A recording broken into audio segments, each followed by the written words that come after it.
Welcome, everyone, to a new episode of the Haptics Club podcast. I'm Ashley from Titan Haptics, and I'm joined by the Haptics crew. We've got Brian from Sense Club, Eric from Razer, and Manu from Unity. The Haptics Club is a team of people that have a passion for haptics. Our goal is to raise awareness of all the amazing people and tech happening in the space and foster interesting discussions on the subject. Of course, you can check out thehapticsclub.com. We've got some cool merch. So you can check out our hapticsclub.com/shop if you want to check out like a hat or a sweatshirt and a mug. And of course, we've got a new blog, which you've really got to check out. So thehapticsclub.com/blog. Joining us today is Danny Grant, PhD, founding partner and CTO at Innovobot. He's got 20 years of experience, over 20 years of experience in R&D management, PhD in robotics. His area of expertise includes control systems and mechatronics, robotics and haptics, and many more.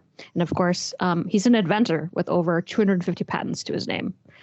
He's formerly the VP of Research at Immersion Corporation, and he was a lead inventor of the PlayStation DualSense controller, which is a topic that comes up every time we ask people what their favorite haptic product device is. So super excited to dive into that.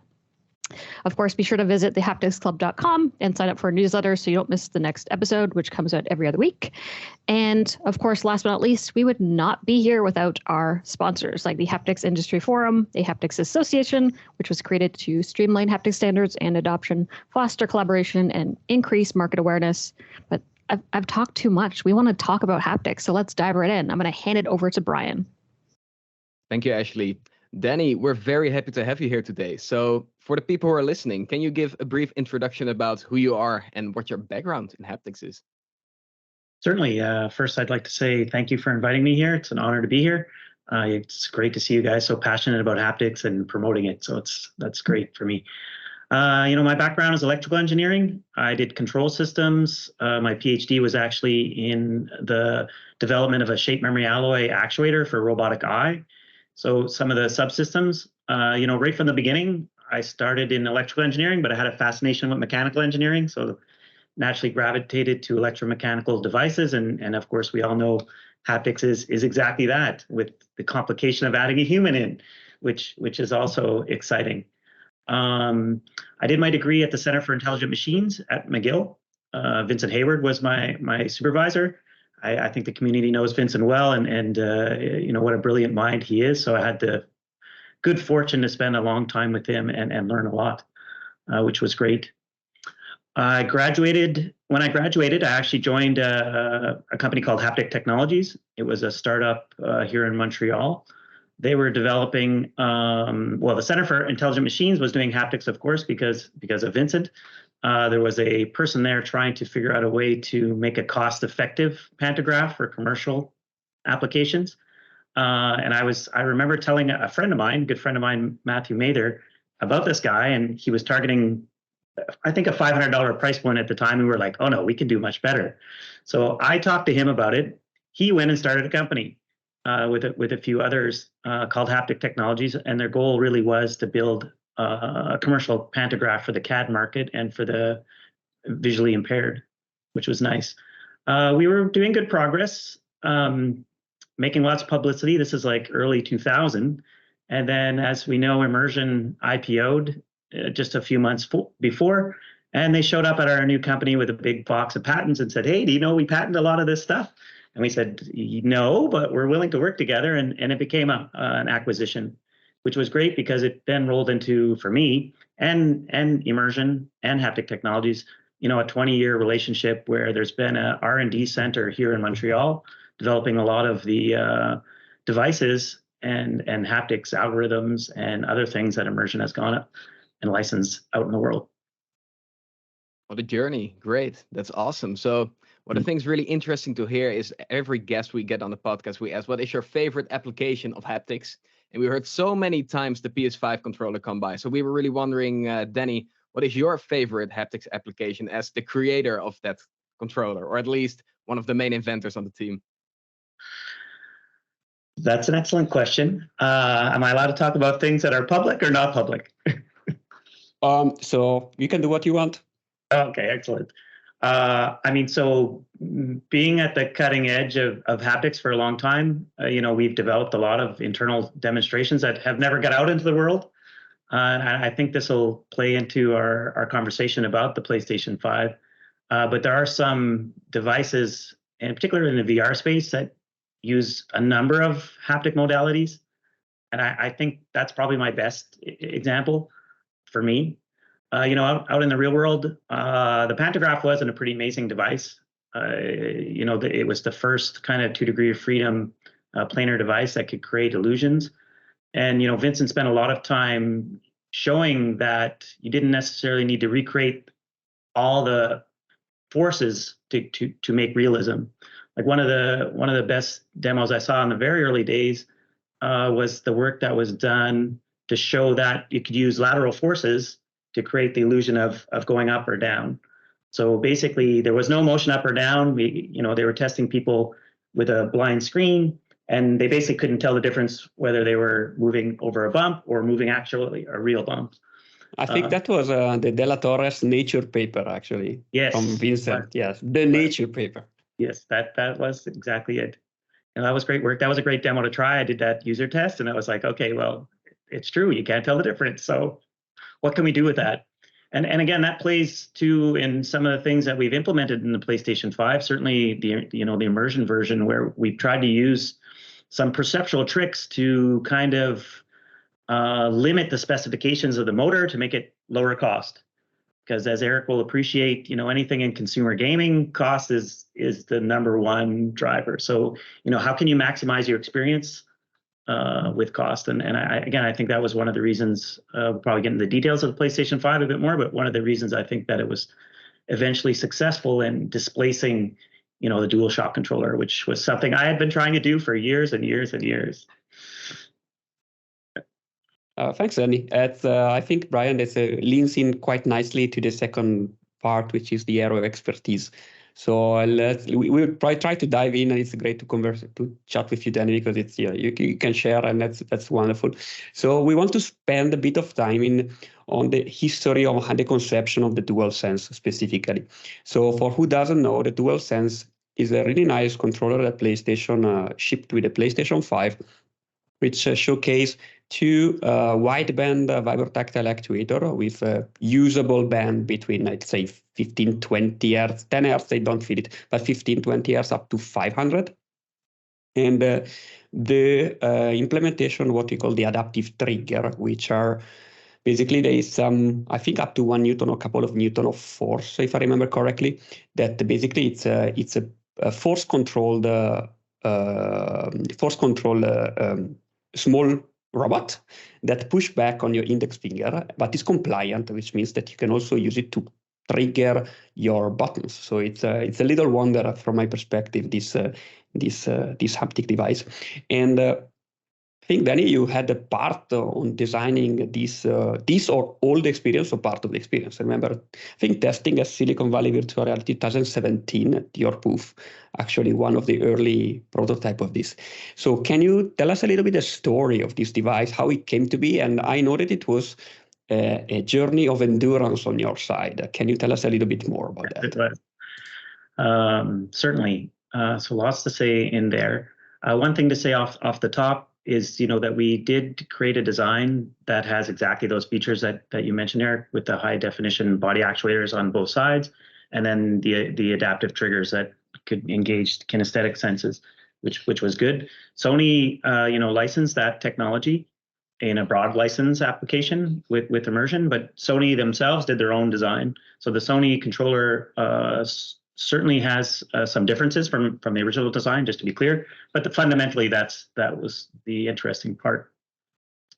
So with respect to the design, so I'm a gamer. I've always been a gamer. I was super passionate when I first saw the iFeel mouse way back in, again, early 2000, where we had a haptic mouse. The cogs was $1. It was like everyone's going to have one of these mice.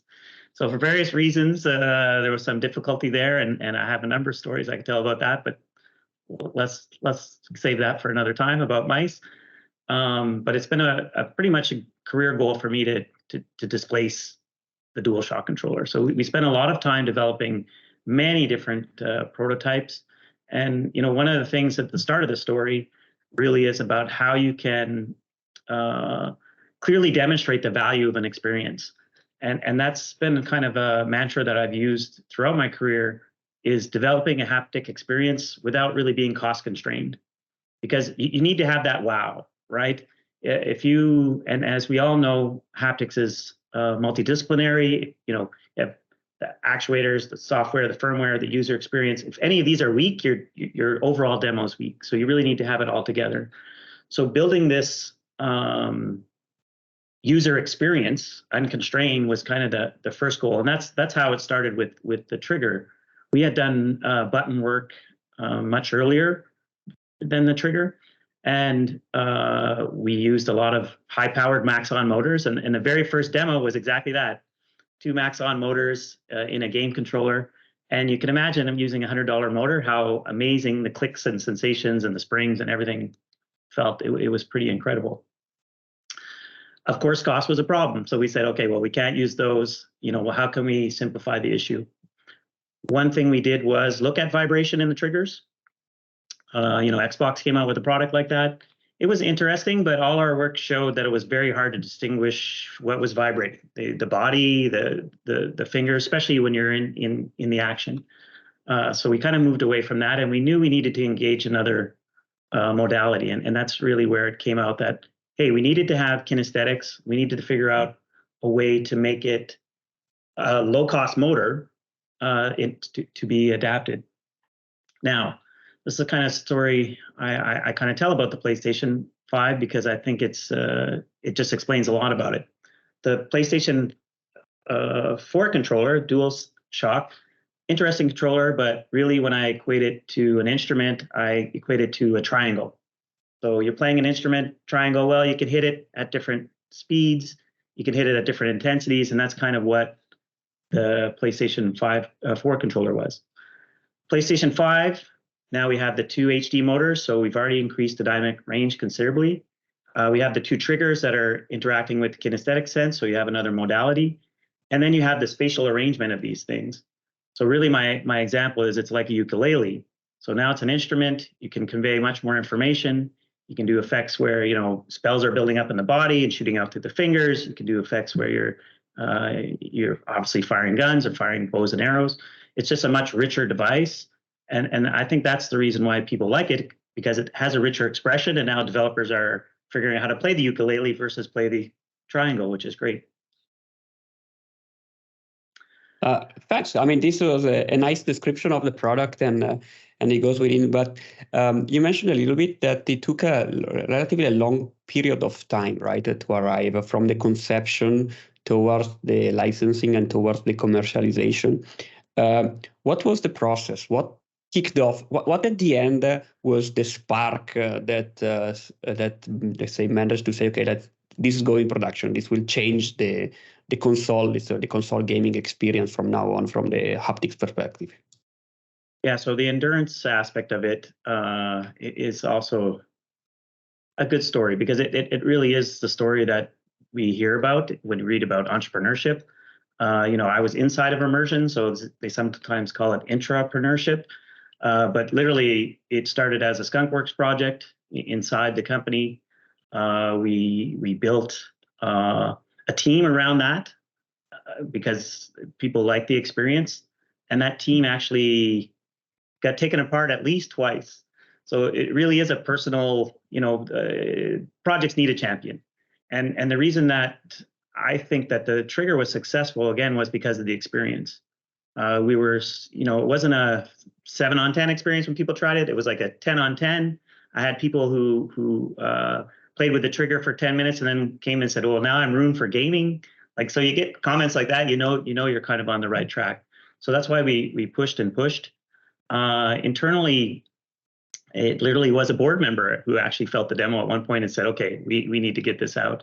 And, there's some longer private stories about how Immersion spent a lot of effort to get this out. And ultimately, it did indirectly lead into Sony thinking about the design and integrating in the PS5. So that was great. But really, the personal drive, back to what I was saying with the experience, you really need to make the experience interactive. As we know, and some haptic experts can feel haptic devices and say, oh yeah, I think I can understand how this feels. But until it's like in a real experience for a user where they're looking at, a real game, they're playing real things and they're interacting, it's challenging for people to get it. So that's the other thing I would advise anyone developing new haptic devices. You really have to think of the whole experience. Obviously the video, audio, the synchronization, all that is key. And again, to answer your question, it really was user responses. So in the beginning, we invited a lot of people in to try the trigger. At one point, I was at CES and GDC with a backpack, wandering around just showing people the trigger. Like getting that user feedback was what I think motivated me personally to continue and push and eventually get out the door, which was great. That's awesome. It's really an entrepreneurship story or intrapreneurship story, because at the end of the day, it's if someone has a baby project and he wants to bring it out to the world, and that's what actually moves mountains usually. And I agree that user and the experience are the way forward to gather consensus. Let's go away from the DualSense and let's maybe share some. I mean, it's a long time that you're doing this job, or right now you are doing something else, but you did a long time the haptics work. So let's look about your lifelong learning, or at least some high-level learning that you share. You already shared that haptics, to be able to get traction, you need to talk about all the chain and the things that people will notice, the weakest link, and I definitely agree with you. But let's talk about maybe some products that didn't come to market. And maybe they didn't come to market because some of these weakest links were there and they couldn't go through. Can you share some of these, if you can, and some of other lessons that would someone innovating in haptics that should take into consideration? Yeah, no, certainly. I mean, there's some of the standard things, obviously, and again, their best practices today is rapid prototyping, rapid iterations. Try to removing your assumptions as fast as you can before you build up to an experience. I think that's table stakes today, which is great, but it wasn't always that way. There's also, to take a little different slant here, there's also so many other things that have nothing to do with technology about getting your product to market. I mean, obviously business, finance, legal, all these different things is a huge asset. Cost has stopped a lot of things, to be blunt, especially in the automotive space for us. Immersion spent a significant amount of time developing their own custom actuators, developing their own rotary controllers, developing hybrid controller, all these different devices that just the cost point was never there. So that stopped a lot of things. And sometimes even it's something you wouldn't even think of. And I'll give you a small story about, again, one of the iFeel mice, because when Logitech launched these, the mice, there was two versions. One had haptics and one didn't. And because of the higher communication bandwidth with the haptic device, there was a shielded cable, USB cable, that ultimately cost too much. And Logitech looked at the sales and said, well, why are we selling this haptic mouse? We're selling this other mouse. They also launched at the same time as optical sensor technology. So there was a bit of, I think, consumer confusion, but there's a lot of factors that have nothing to do with the technology. On the technology side, as I said, I think, you need to get that wow experience. You need to have people try your demo and just walk away with, well, I need to have that now. And I've shown a lot of demos where I didn't have that and they didn't have success. I think, and that's one of the big things is the PlayStation 5 or the adaptive trigger demos. Like, it was clear right away when I showed it to users at the end experience that it was something that was big. So you need to get to that wow. Let me give you a counterpoint on DualSense, because we are working with the creators a lot, actually, with GoTouch and stuff. Sorry, with the Interaptics and stuff. And if the Vibro Tactile is well understood, really well understood the value, people really get it, and because it's a bigger bandwidth, it goes well with audio, can code it together, it's fast, it's responsive. Somehow in the adaptive trigger, the ramp up to actually adopt this new haptics technology is much less, frankly. There is not really a lot of games that integrate this. And when it's integrated, it's wonderful. but Yep. as an amount of sheer number of times that it's been used, it's actually not a lot. And it seems also that's, competitive, or at least player who don't like it, they shut it off. Have any feedback on this? I mean, this is, mass market, super implementation. So wideband vibrotactile, thumbs up. Adaptive trigger, the jury's out, That's at least a little bit my feedback. Any feedback on your side? What do you think could, move the triggers in the direction this is everywhere? Yeah, no, absolutely. Again, it kind of goes back to engaging more modalities of the user. So, Sony did their own design. They made some trade-offs, which we knew right from the beginning. One of them was about haptic transparency. So, I mean, one of the things about touch surfaces, but also in the gaming world, we felt very strongly was that the triggers, when there were no haptics, had to feel like the PlayStation 4 triggers. Like if they felt different, gamers would reject this right off the bat. So we solved that problem by looking at a trade-off of, how much force do we want to have, and how do we focus on the click sensation? Because the user feels the transition, right? More so than the springs. So there was a trade-off that had to be done there.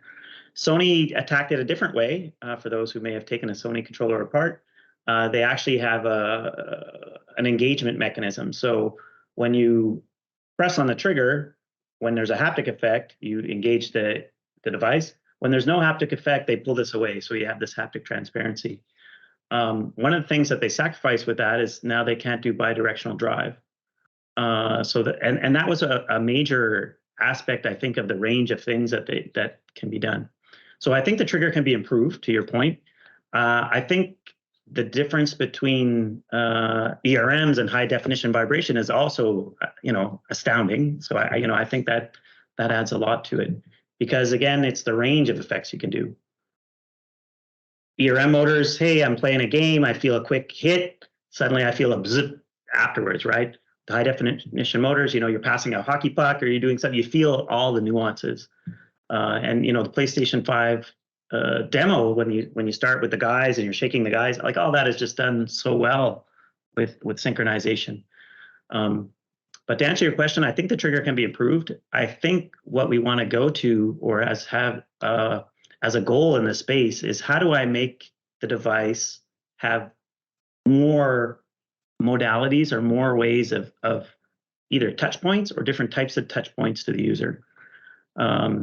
So kinesthetic is one, skin stretch is another, localized vibration is a third, because again, you still pretty much have the whole device. So I think there's a lot we can do to improve the experience. And I think as the devices become more instruments, so now maybe we have a 12 string guitar, developers are going to be able to do more and more with it. So in summary, I think I love the PlayStation 5 controller. I think they made some sacrifices to make it a product, which always happens. I think the experience can be even better, and I think as we see the technology evolve, we're going to see that. Awesome, Danny. Thank you for that story. I love the metaphor of the instruments as well. So your current job. Can you tell us a little bit more about Innovobot and the things you guys are doing from day to day?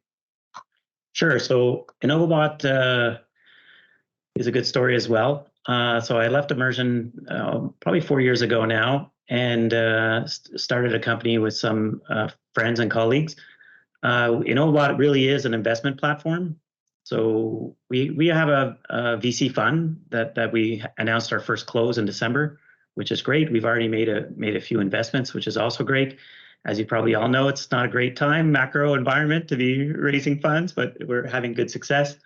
And I think we're having success because, we're not a vanilla VC. Really, the whole team is senior engineers that have been in the field for 25, 30 years, which is great. We have a lot of technical expertise, but our model is also different. So we have a fund side called the Resonance Venture Cap Fund, but we also have a lab side, which is Innovobot Labs. And this is what we mean by our ecosystem. So the labs have, we have in-house technical staff, and, we're developing labs in HMI, robotics, AI, IoT, and advanced materials. That's kind of our goal. Right now, the HMI lab, which of course includes haptics, is probably our most advanced lab. But this lab is working, so the fund invests in seed and Series A investments. The labs works with the fund companies, of course. So now this is a kind of a win-win because the fund companies are getting expertise that they normally wouldn't be able to afford, which is good. But the labs is also working with enterprise, so larger companies. And that's also an interesting arrangement because one thing that we've been pushing is open innovation, this idea of collaboration. And it kind of goes back to, specifically for haptics, the multidisciplinary nature of haptics, right? There really is a lot of different systems, and it's hard to be an expert in all these systems. So really, you do need to partner. And in the open innovation context that we're promoting, there's shared development, there's shared risk at the beginning, but there's also shared reward. So the labs is making money working with these companies, but hopefully when they start launching products, we're also getting a revenue stream. And then finally, the labs is also working with pre-seed companies. So this is before seed, and we're helping them get ready for seed. And of course, if they're the right companies, then the fund can invest. The enterprise companies also are happy to see these pre-seed companies and portfolio companies. So it's really an ecosystem. And we developed that because it's pretty hard to raise money to build hardware. And one of our theses was, hey, we know hardware. We should help, this community, particularly, it's Canada-based. We do have some allocation in Europe and United States, but we're starting off here. It's our first fund, and of course, we hope to roll this model into multiple funds. What is cool, what you're saying is that one of the reflection I'm doing here with ChatGPT or Copilot that is out is that the cost of software will go down. And if the cost of software goes down, what's there? Of course, it's hardware. It's hardware and distribution. So I think that comparatively, we probably will see some more giants in the software coming up. But hopefully there will be much more, because the cost will go down, so the price will go down. So there will probably some more hardware, software-enabled hardware that will come up. So hopefully the hardware business will come back into vogue. Hopefully, we'll see. Well, I mean, as we know for haptics, you need to have some hardware somewhere, right? That's the key, and it has been one of the limiting factors in the whole development of the field, right? You get everyone who wants to do something in haptics. There's no hardware; they have to figure out how to build their own hardware. It really is a challenge, but there are some trends, as you mentioned. Increased compute power is certainly one of them. The other one really is the lowering cost of the subcomponents of haptic devices. I've seen that over the time. Accelerometers are a good example. They used to be crazy expensive. Now they're, very cheap. But also, back to the rapid prototyping iterations, right? Things are just accelerating faster. So I think in that aspect, identifying companies that are using these kind of trends is a technical win, right? I think they're going to win more than companies that are not following these trends. And, we kind of look at that when we're looking at a company to invest in, how savvy are they in these areas? Thank you, Danny, for that. So you already mentioned earlier that when you were building, for example, the tech behind the PS5, that having a showcase for your technology, for your innovation is very important to create this experience and to get some movement behind that idea. And I was wondering, a lot of the innovation, of course, is very technical, very mechanical. But in the end, you're building a haptic device. It is about perception. It's about experience, emotion. When does that user experience component enter that innovation space within your process? Pretty early, because again, you need to think of the whole design. I mean, when you're building promising subsystems, as haptic experts, I think again we can extrapolate and say, okay, hey, that feels like this. I can imagine how it would feel doing this interaction. But many times I've thought that, built the interaction, and went, okay, it didn't feel like that. So really, it is at the forefront of understanding it. And again, I think it needs to be the complete experience to get it. All right, wonderful. And then, I think for the end of the area of expertise, we can conclude that you're a great example of a successful innovator within this haptic space. We have many different types of people listening, entrepreneurs, big and small innovators. Do you have any advice for them to come up with valuable innovations within this haptics industry? Yes, and I think we touched on a few of them, right? The multidisciplinary nature. You can't really stay in a box in haptics. You do have to kind of learn about these other things. You don't have to be an expert. Collaboration, I think, is the other big one. So now you need to bring the experts together at times, which is good. And the standard, be bold, right? Again, with respect to the trigger design, like when we started this, it was like, okay, no one's ever going to be able to pay that much money. No one's ever going to get that experience. But getting to that point where you get the wow and you get the 10 on 10 is pretty rewarding. So you need to be persistent. And if you feel it's a 10 on 10, you're probably right. Like, you need to get it out there. Thank you, Danny. That's wonderful. And to close the area of expertise, and I love to pass to Ashley for our most popular section, which is the future of haptics. And let's say the experts sometimes are well posed to do so, or sometimes they are not hungry enough to actually get the future. So Ashley, this is for you.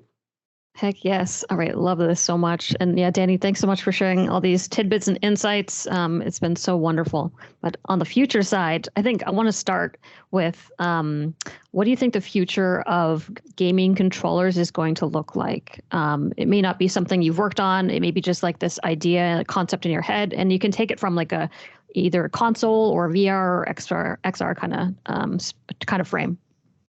Yeah, for sure. And I don't think you'll be surprised by my answer. I think that's going to have more different haptic modalities. I think it's going to have more touch points.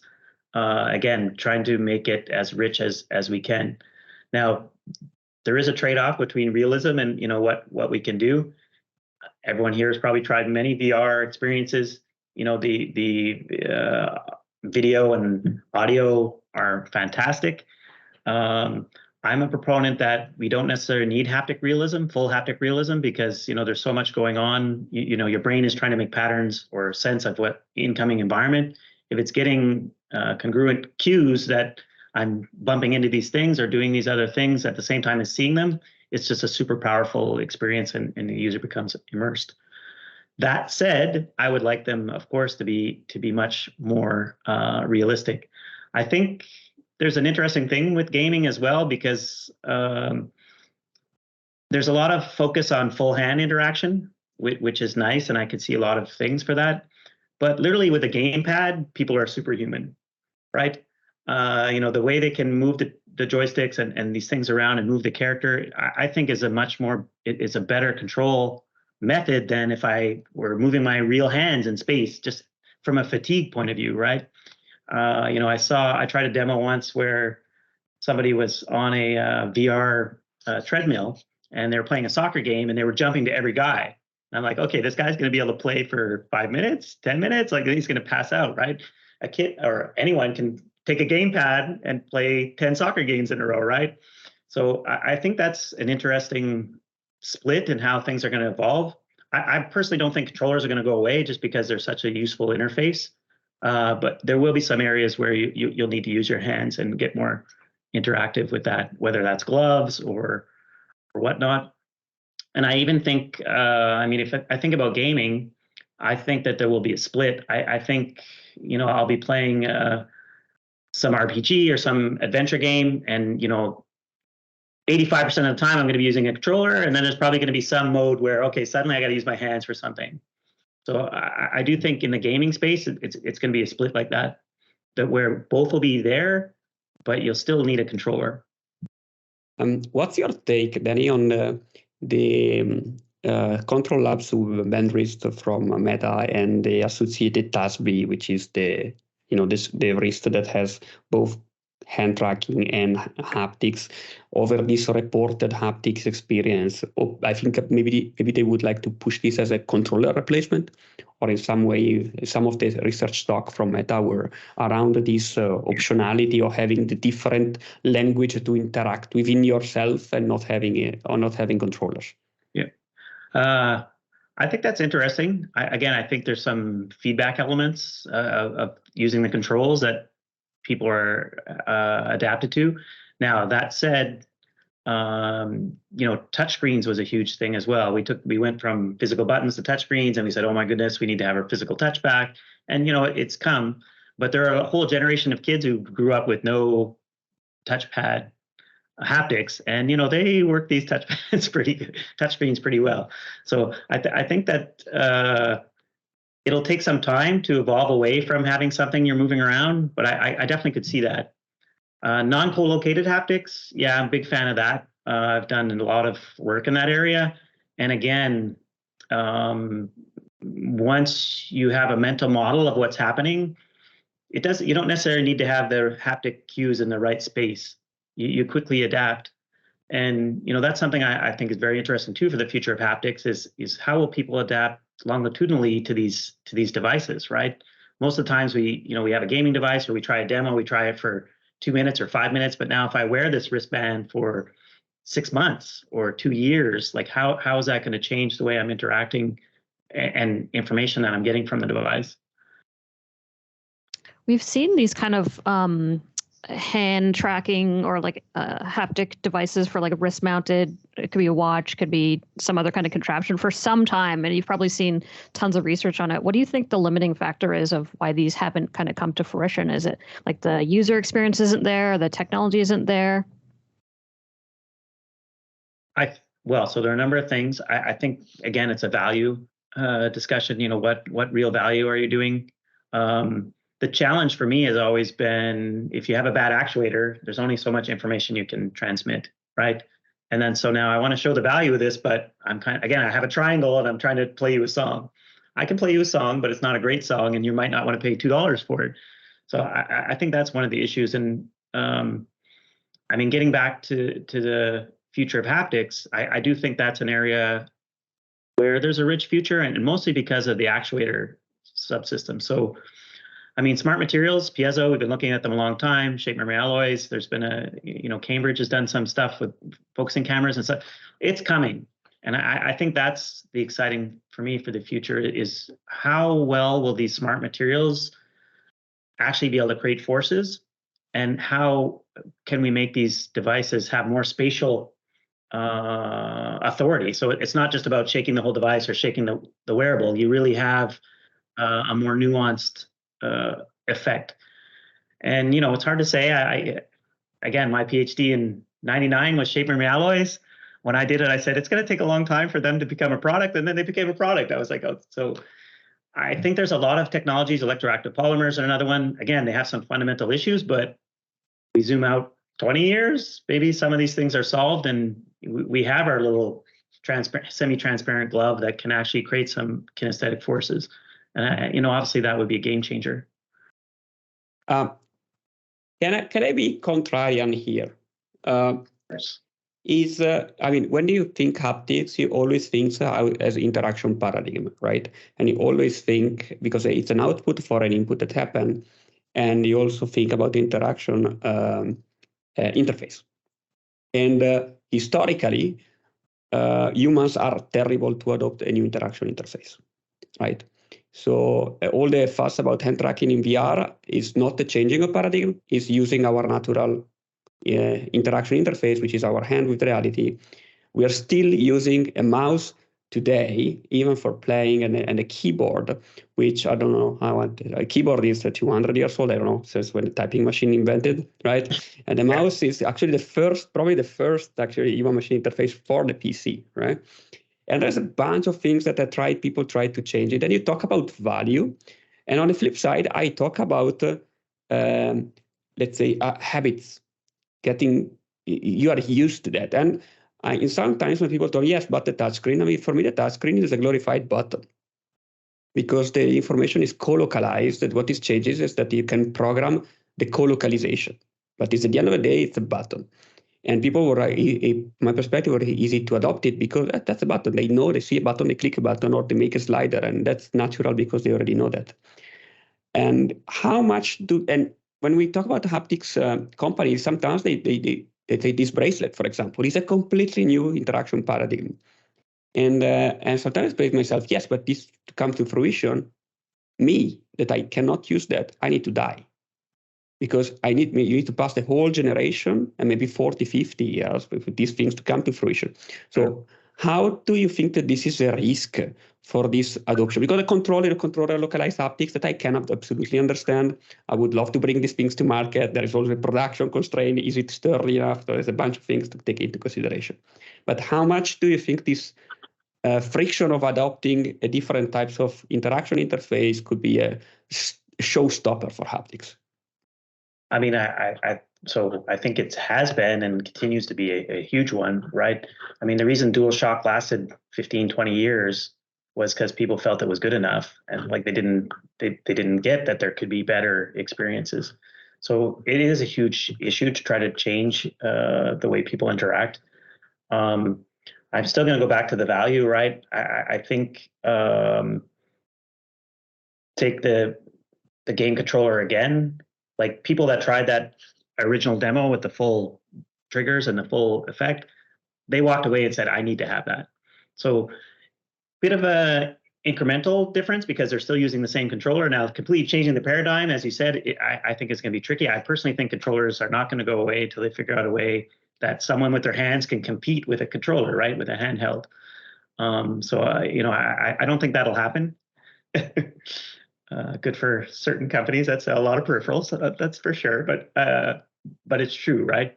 Now that said, I still think there are some interesting things about swiping and moving. And you mentioned the mouse. The mouse really is a macro movement.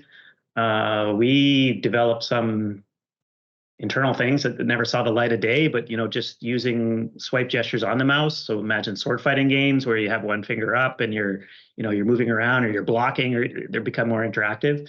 I think there's a learning curve there, but I think it makes the game so much richer. Like this is one of the things that I really dislike about mobile games. Most of them are 2-button on-off pressing games, right? So your ability to influence the game is poor. The mouse is richer because you're moving around.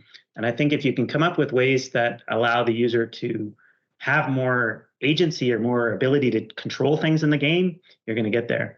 Now, contrast that to full hand operation. That's a lot of stuff, right? Like I don't remember the game that came out in VR, but basically it was a magic game, and you could grab objects and shape them into things and throw. Like that's a great idea. I don't think I would do it 8 hours a day because again, you still want to move around and do things. But there are instances where I think these new things will come into play. And then your timeline, I mean, this has always been a topic at Immersion or even, among my colleagues in the haptic spaces. There's no doubt in our mind that haptic, interfaces, haptics is going to succeed. It's just, is it 10 years? Is it 50 years? Is it 100 years?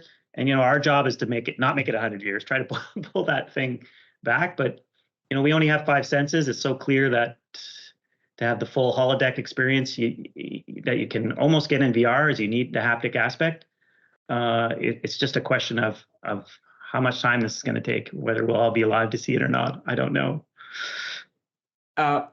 Thanks. That's inspiring. And I have a follow-up question here. You mentioned that you'll be looking to expand the interaction capabilities of the current interfaces due to different input.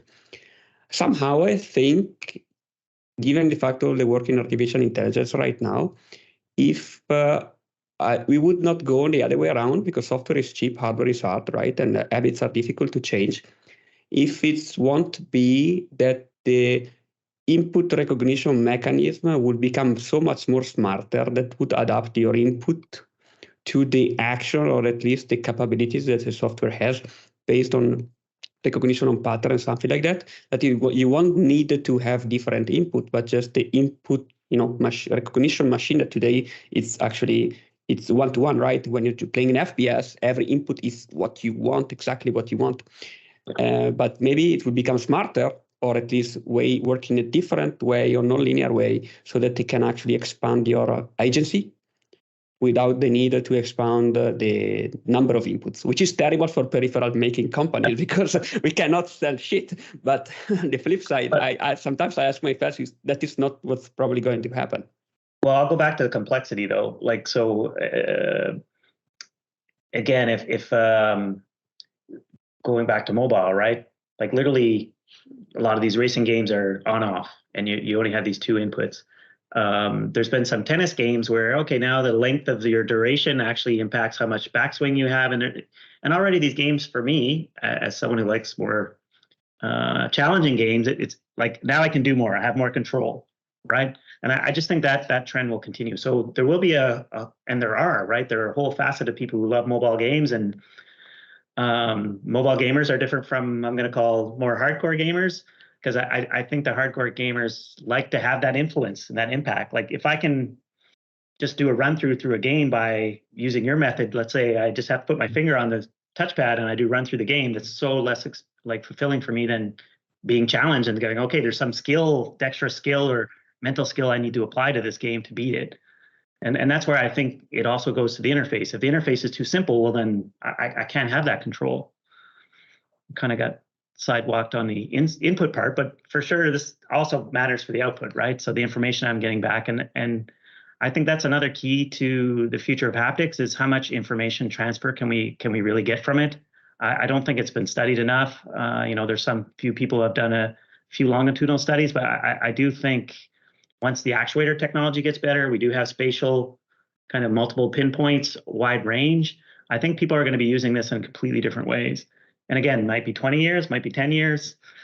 I don't know. Thank you, Danny. Totally agree. So as a last question in the future of haptics section, we want to ask you something about AI. It's everywhere. You open your LinkedIn and it's used in all different types of industries and applications. Can you tell us something about your vision and impacts of AI on haptics? That's a good question. I mean, certainly what's happening already is on the content side, because that's also been a challenging aspect of haptics. Is you can't just build a device and the designers will come. You really do need to add content. I mean, as Eric knows, this is taking a new device and getting the old content to work with the new device. If there's some automatic way to do that, that's fantastic, other than having hundreds of people code. So I clearly think on the design chain, AI has a huge impact. With respect to the creation of haptic effects, I'm curious to what AI could do there. I'm not sure what's there. You get a company like D-Box, though, that has implemented their technology in hundreds of hours of movies. What happens if we train something on that and see what they develop? I think could be interesting. But it's mostly on the content side that I see the play. All right. So in the end, long story short, AI will play the ukulele to keep the metaphor up. Well, hopefully it's a 12-string guitar, but yes. Hopefully that makes the market. But yeah. Awesome. Thanks, Danny. Was amazing. Sorry, Ashley, to you. Yeah, no, I think we're all just like really excited and probably have a million more questions that we could ask. But unfortunately, we have reached the end of this Haptics Club podcast. You've already kind of agreed to join us again in the future, which I appreciate inadvertently. So thank you so much, Danny, for that. It's just been an amazing conversation. I think, the reason why we're here, the reason why we all come together at the Haptics Club is because we see that there are like problems, challenges, opportunities in the industry across all different facets. And we really touched upon some of those really critical things in this conversation. So hopefully the person listening is inspired, is scratching their chin at problems they could possibly solve based on their own understanding, whether they're new to haptics or they've been in the industry as long as Danny. So thanks, Danny, for all that fantastic conversation. For anyone who is listening, of course, you can head to thehapticsclub.com and check out, of course, like our LinkedIn and our Twitter to see what's happening next, who our next guests are. We've got the CEO of Contact CI coming up next, so be sure to check that out, RSVP. Our blog is live, so check out that on our website. And of course, if you want like a swag shirt like me or a mug, hat, thehapticsclub.com/shop is up and running. This is really cozy. It's cold here right now and I'm warm. So you'll be in good hands and look super swag if you go ahead and do that. But of course, you can catch the next episode. It's on YouTube. We're on every major podcast platform, Spotify, Apple, you know it. But that's it for us today. We are so grateful that you took the time to be with us and that we have the opportunity to hang out with people like Danny who have a wealth of knowledge that everyone just needs to listen to. So thanks so much, Danny, for taking the time. And that's it for the Haptics Club podcast. Thank you.